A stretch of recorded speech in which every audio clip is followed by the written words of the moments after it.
Dr. Gina Madragrano. I'm a psychologist and a life coach. And I'd like to introduce you to my producers, Allie and Ben. Hey guys, welcome to the show. So Gina, I'm excited to be here with you. And I will not be, the full-time producer on the show. As far as having the conversations with you, but I'll be here from time to time, and I'm really excited to be starting this with you. And I'm really excited for Allie as well to be one of the producers on the show with me. Allie, how are you? I'm good. How are you? I'm good, thanks. Allie, why don't you tell everybody a little bit about yourself first?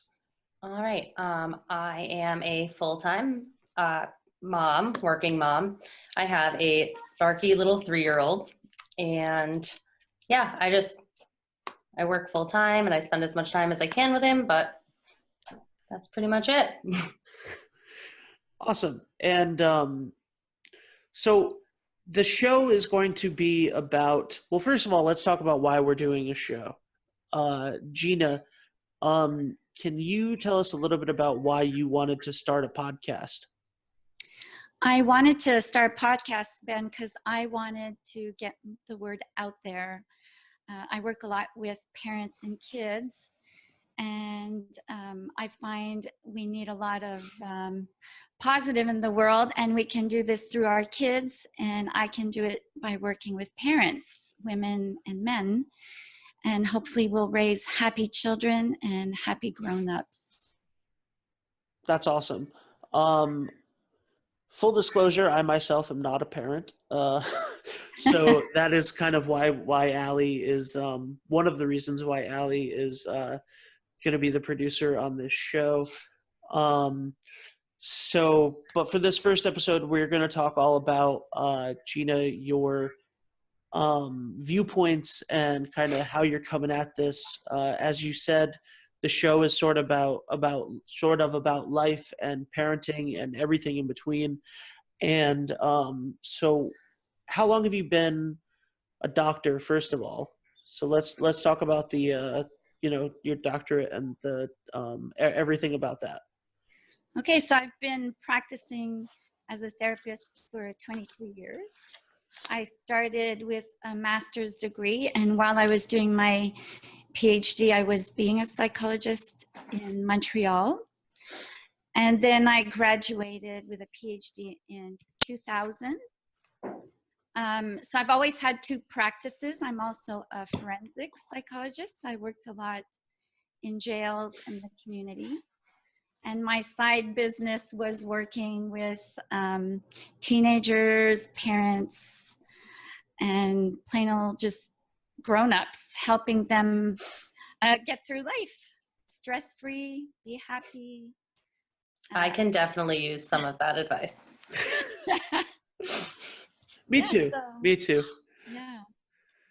So I've been doing that for about 22 years and doing a lot of life coaching between all that.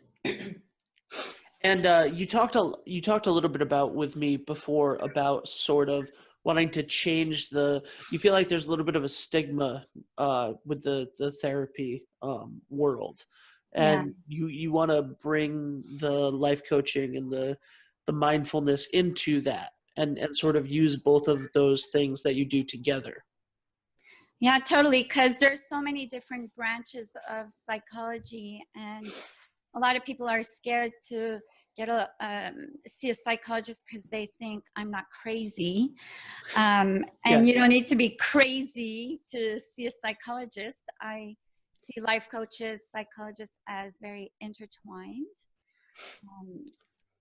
depending on your approach to treatment as a psychologist. So my practice is very hands-on, getting clients very independent so they don't have to be in therapy for 20 years. So I want to get rid of that stigma that you need to have serious mental illness to seek help from a psychologist. In the same way, you don't wait till you need dentures to see a dentist. Yeah. Yeah. And then, so like what are some of the things that you do that are different than other psychologists?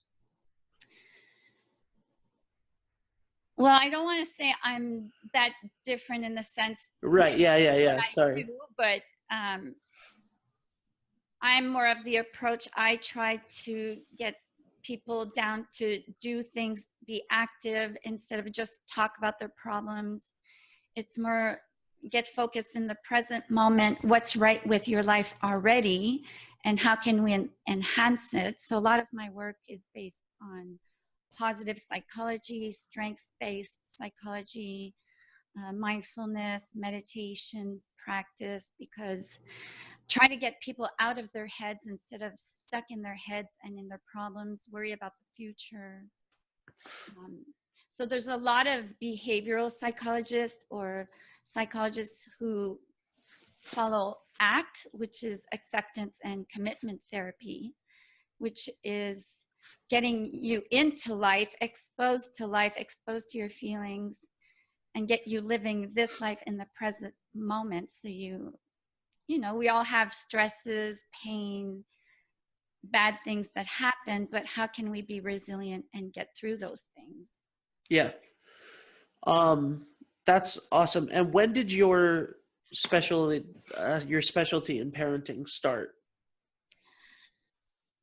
Well, I always worked with parents. When I worked with, because I was always, even when I was in university, I had an interest in adolescence, and I always kind of intuitively knew that kids are not broken. That we need to work with the parents to help heal children. So I always intuitively felt that, also from my own experience. But I had a bigger interest to move from forensic to more parenting when I myself became a mom. Because I was going through the motions myself. So it gave some credibility to my work, because some clients, you know, if you don't have kids, they don't necessarily take you as seriously. So being able to go, been there, done that, I can empathize even better with parents. So having a kid really helped push me in that direction to work with parents even more. And Gina, you have a daughter. Yeah. And Beatrice? Yeah, she's 10. Mm-hmm. So just tell us about her. Yeah, so Beatrice is 10. She's my little Buddha, and she's my greatest teacher. Like most parents, I think she's amazing. So she's helped me grow up a lot. So I part-time homeschool her, and 2-3 days a week she goes to an alternative school with other homeschooling kids or kids who are there 5 days. So it's a very, very tiny school. She's pretty active. She loves dance. I taught her to meditate when she was 4, so she likes meditation. So she's proof that we can do it. She did it at 4, and she still does it? Yeah, so obviously awesome. she does it at a level that a kid does it. Mm-hmm. But kids are naturally mindful, so that's why I say she's my greatest teacher, because kids embody mindfulness. So and she's all into these things, probably because she's exposed to it a lot. So she likes mindfulness, chakra, energy work. She wrote her own meditation, didn't she? Yeah, so she's recorded a meditation, so I'm getting her to work on it so we can re-record it and put it on Insight Timer for other kids. Yeah, I want to use that for Brayden, for my son. I found like YouTube videos for meditation for him a few times, and I've only done it a couple times, and it's something that I feel like he probably would do well with. But yeah, I've like YouTubed some, and I'm like, these are so interesting, especially for like that young to be like, yeah, because your son's 3. Yeah, he's 3. Yeah, and they can do it for a minute or 2. They don't stay there very long, but it's a good habit to teach them. Absolutely. Yeah, and they do it anyways when they're playing. They're totally present. Mm-hmm. their mind doesn't go to anything else, right? Yeah. How about you, Ben? Do you meditate? Yeah, I mean, I try to it's a habit that I wish I did more of. Mm. But yeah, I tried I used to do the Headspace app a lot, and now I use Insight Timer a lot. Honestly, I do some guided meditations, but I almost prefer just putting on the timer with like like a Zen guitar, and just focusing on my breathing and trying to clear my mind and stuff. And, so that's kind of what I do more of. But yeah, I try. I feel like I wait till it's like when I'm like super anxious and I try to meditate then, and I'm like, I feel like if I made this more of a habit, it probably would help like day to day. And I always wait until it's like, I need to do this now. And then, I don't know, I feel like that's a habit that totally would help just day-to-day stress. Yeah, meditation is gym, like brain gym, basically. Mhm. Because I don't know if you probably noticed when you're stressed, you might try to meditate and you feel like it's not working. Right. Because not everybody, it doesn't always relax you, and it's like, oh, it's not working, but actually it's doing what it's supposed to do, right? Right. Yeah. It's a good habit to have. But hey, you start where you're ready to start, right? Yeah. So Gina, I have a couple more questions for you as we start this one. What sort of like what are patterns that you see? Like, what are some of the biggest issues in general, in broad strokes, that you see with clients? First on the life, just the general life stuff, and then we'll move on to parenting. So what comes across my path a lot, whether it's parent, adults, or children, is anxiety. It's not surprising it's an epidemic, because that's what shows up the most, is anxiety. And managing work-life balance for adults. And for women that cross my path a lot is, so older women, if they're in their 40s, is they gave a lot. They dedicated their life to their kids, to work, and they've lost their way. Basically, they've put their needs aside and they're kind of burned out. So they're trying to find back how to take care of themselves and get their needs met guilt-free. I see that also with men, but somehow I attract more women. But I think more women seek therapy or life coaching than men in general. I do too. Yeah, I think that that's true. And for children, hands down, is either anxiety or parents having a hard time getting compliance. My kids won't listen to me. So it's this younger age group. So parents having difficulties with discipline or anxiety, basically. And Allie, what are some of the issues that as a young mother, are looking for guidance on?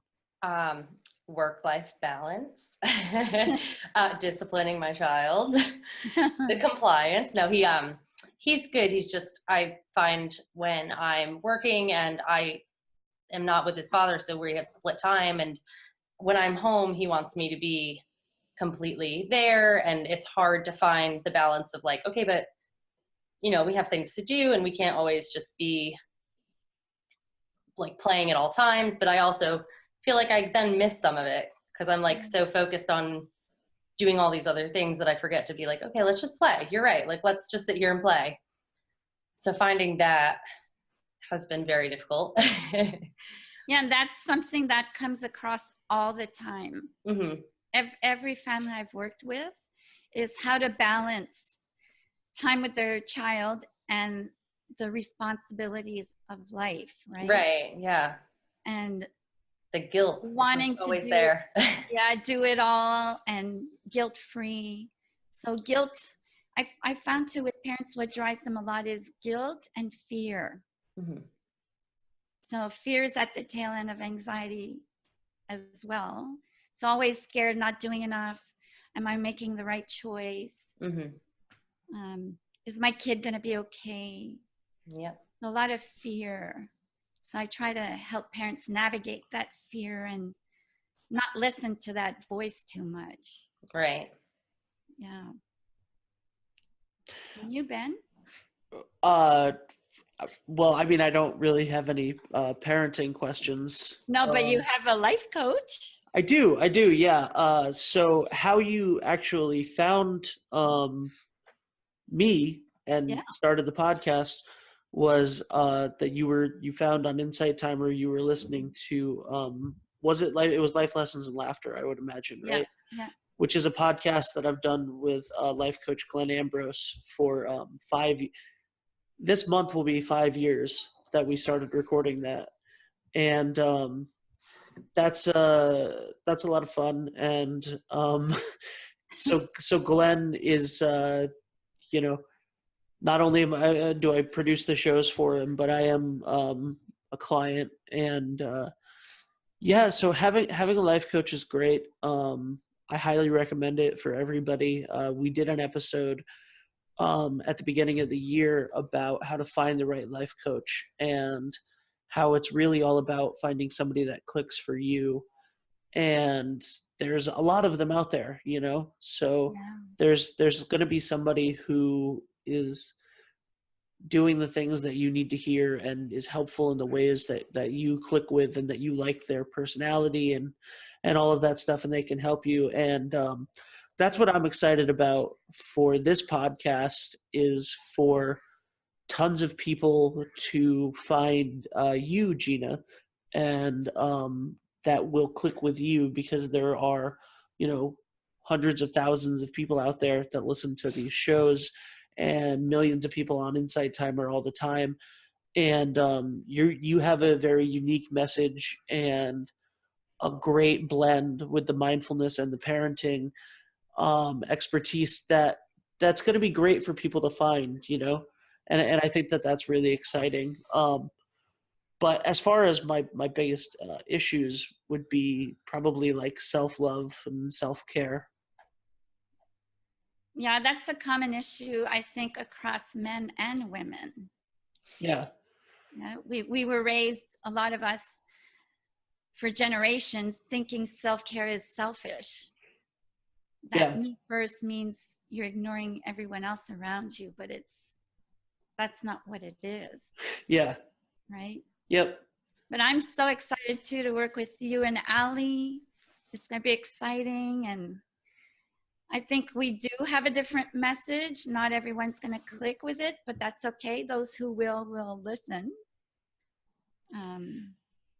Yeah. That's that's it for this episode, I think. This was just an introduction.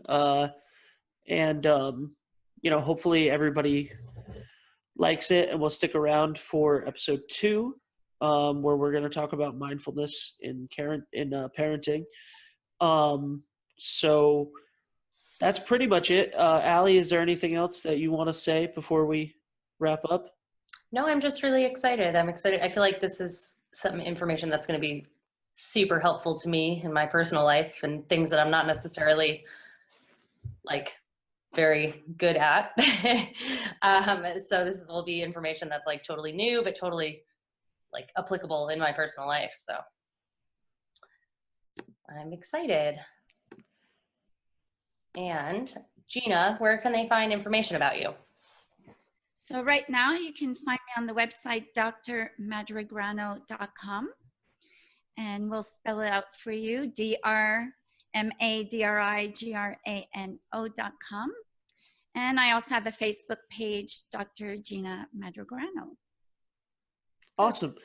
All right, guys. Well, that's it for this episode, and we'll be back. And you can find out more information there. Awesome. Thanks, guys. Thank you. Thank you.